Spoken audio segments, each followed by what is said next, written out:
여러분, ESG랑 혁신, 이 두 단어, 왠지 항상 같이 가야 할 것 같지 않나요? 지속 가능한 미래를 만들려면 당연히 혁신이 필요하다고들 하죠. 그런데 말이죠. 만약에 이 둘이 사실은 서로 반대 방향으로 가고 있다면 어떨까요?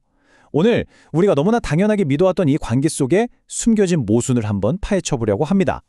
자, 이 질문 한번 곰곰이 생각해 볼까요? 우리는 보통 혁신이 모든 문제의 해결책이라고 생각하잖아요. 더 좋은 기술이 나오면 더 깨끗하고 살기 좋은 세상이 될 거라고 믿죠.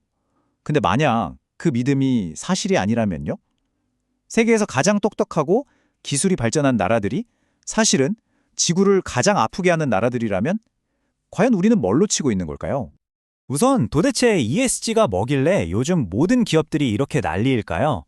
불과 몇 년 전까지만 해도 아는 사람만 알던 이 세 글자가 어떻게 기업 경영의 새로운 규칙처럼 되어버렸는지 그 배경부터 빠르게 한번 짚어보겠습니다. 이 ESG 열풍, 이게 뭐 하루아침에 뚝 떨어진 게 아니에요. 2013년에 있었던 끔찍한 공장 붕괴 사고는 우리가 입는 옷의 대가가 누군가의 목숨일 수도 있다는 걸 보여줬고요. 2018년엔 한 어린 소녀의 외침이 전 세계에 기후위기의 심각성을 알렸죠. 여기에 팬데믹과 인종차별 반대운동까지 터지면서 기업들은 더 이상 우리는 그냥 돈만 벌면 돼 라고 말할 수 없는 세상이 되어버린 겁니다. 이 압박은 정말 사방에서 들어옵니다. 투자자들은 이제 착한 기업에만 돈 빌려줄 거야 라고 하고 우리 같은 소비자들은 지갑으로 투표를 하죠.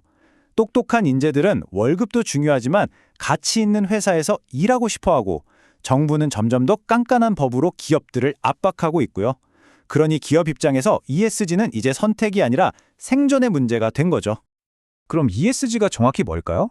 되게 어려운 말 같지만 아주 간단하게 말하면 이겁니다. 기업을 볼 때 단순히 얼마나 돈을 잘 버는가만 보지 말자는 거예요. 환경을 얼마나 생각하고, environment, 우리 사회에 얼마나 좋은 영향을 주는지, social, 그리고 회사는 또 얼마나 투명하고 정직하게 운영되는지, governance. 이 세 가지 잣대로 기업의 진짜 실력을 평가하자는 새로운 틀이라고 보시면 됩니다. 좋아요. ESG가 중요하다는 건 이제 알겠어요. 그런데 말처럼 쉬울까요? 우리 회사는 착한 기업입니다 라고 외치는 건 쉽지만 그걸 실제로 행동으로 옮기려고 하면 아주 복잡하고 골치 아픈 현실과 마주하게 됩니다. 여러 연구를 보면 아주 흥미로운 점이 발견돼요. 많은 기업들이 ESG를 우리 회사의 DNA로 만들자 이렇게 접근하는 게 아니고요. 그냥 외부에서 자꾸 평가 점수를 매기니까 그 점수를 방어하기 위한 숙제처럼 한다는 겁니다. 진정한 체질 개선이 아니라 점수 잘 받기 위한 보여주기식 활동에 그칠 위험이 아주 크다는 거죠.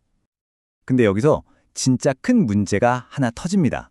바로 측정의 문제예요.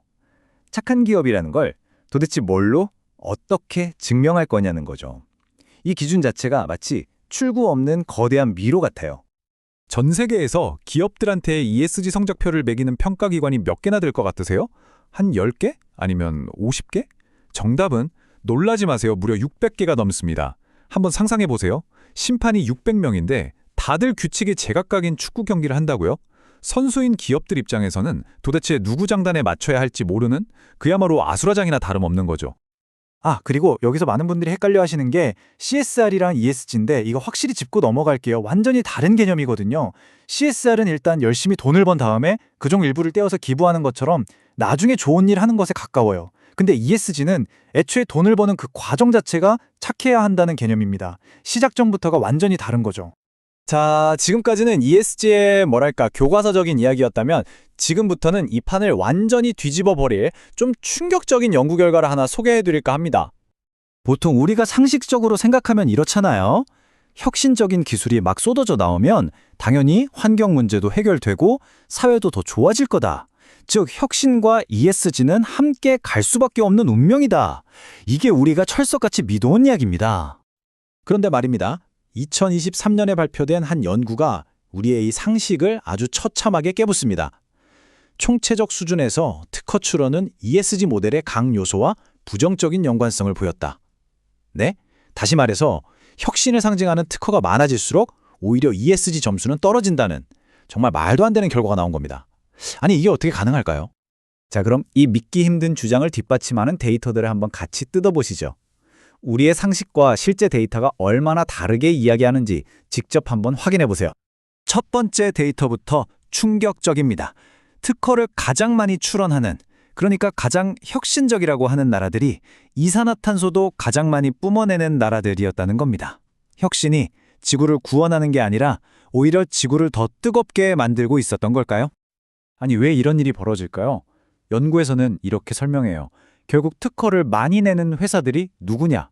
바로 거대한 공장을 돌리는 제조업체들이라는 거죠.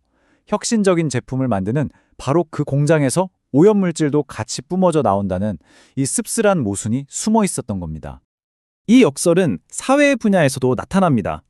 미국, 영국처럼 혁신을 이끄는 나라들이 정작 국민 건강의 기본이라고 할 수 있는 인구 1000명당 병상수는 세계 평균보다도 낮았어요. 최첨단 기술을 개발하는 데는 돈을 쏟아붓는데 정작 우리 사회의 가장 기본적인 안전망은 부족하다는 거죠. 정말 아이러니하지 않나요? 자, 이 표를 한번 보세요. 이게 결론입니다. 우리가 혁신이 당연히 긍정적인 영향을 줄 거라고 믿었던 환경, 사회, 거버넌스 모든 분야에서 데이터는 정반대를 가리키고 있어요. 부정적, 그리고 또 부정적. 이게 우리가 마주한 좀 불편한 진실인 거죠. 자, 그럼 결론이 뭘까요? 혁신은 나쁜 것이다. 이게 절대 아닙니다. 오해하시면 안 돼요. 핵심은 바로 이거예요.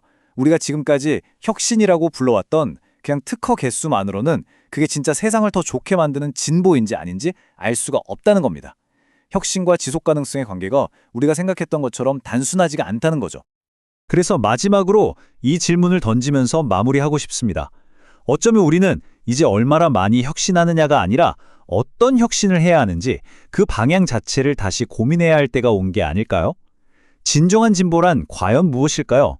여러분의 생각은 어떠신가요?